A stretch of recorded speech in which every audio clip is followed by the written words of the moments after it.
the reason you decided to move to Dubai? Like, what attracted you to come to Dubai?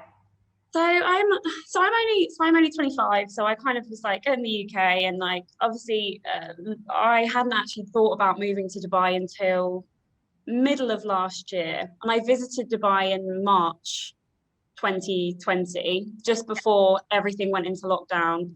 So kind of, it's really nice to be around a different culture, which is really refreshing actually. Um, I hadn't so the reasons that I kind of thought, oh well, I kind of want to change, and it would be really interesting, and kind of it'd be good for my CV to be able to go say I've moved abroad and worked in one in a different corporation and two in a private hospital. Again, in a culture that's just so different to the British culture. And that's one of the other things that I just kind of wanted to see. And the other thing is that you do get paid more money here compared to the NHS. Doing what I do, you get paid more money here, and you get more benefits. So obviously, like accommodation, you get special allowances, transport. Like you get a lot more out of your kind of work package here than you do in the UK. Yes, that's one of the first things I picked up when I started to come to Dubai. When I moved here, I was like, oh my God, like, everyone is so respectful to each other and so polite, and it's just nice vibes. Yeah. And you feel kind of a lot more comfortable, and I feel more comfortable and safer around here than I do anywhere in the UK.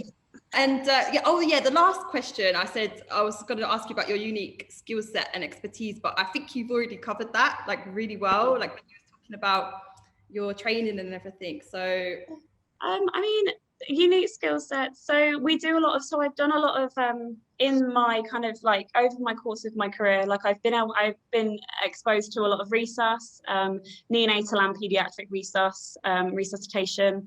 I've attended a lot of deliveries, like high risk deliveries. I've done a lot of kind of post delivery, like theatre management, transport. I've done a bit of everything actually. I've kind of managed to touch all bases, which has been quite nice. And the thing is about moving to this new hospital is that they do some things that I wouldn't have been able to see. So, which is nice. So like the advanced respiratory support and doing a little bit more with some of the different drugs that they use as well. So it's I'm excited to continue to learn a lot more as well.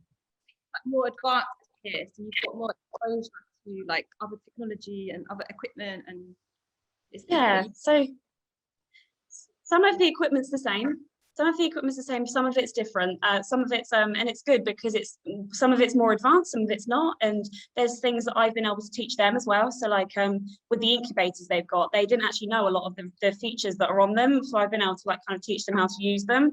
And like other things like the way that they do their infusions and their fluids, I've been able to teach them kind of a different way of doing them, and the way it makes their life a lot easier. So it's and also it's a very different dynamic with the doctor and nurse relationship here.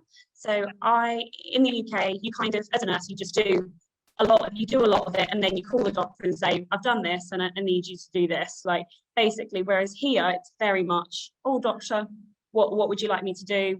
Whereas, and I'm quite lucky, I've got the two consultants that I work with a lot are both British trained. So they completely we have quite a good communication, because he kind of will say, okay, Abby, what do you think we should do? And then we kind of have a discussion about the plan. Yeah. Oh, so good. Wow. Yeah, so it's nice. Oh, thank you so much. I'm so grateful for your time and your feedback. Thank you.